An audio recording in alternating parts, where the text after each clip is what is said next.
Yan ang aming gagawin. Peperoncino. Olio picante. Yan. Naabot na ng gabay pag alis ang dahon. Dahil bukas yan ay lalabahan, tapos patutuyuin at tatalyahin. Madami pang proseso yan para maging olio picante. Yan. Yan, kaya muna ang tamang proseso muna, inaalsa na ang dahon natin, tapos yan bukas at ilalabaan at patutuyuin, at tapos bago tatalyahin natin, puputol-putulin para pag ilagay sa bote para talaban ng olyo.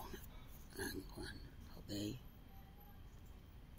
yan, kaya nang tama dami niya isang kasit, kuna dalawa yan.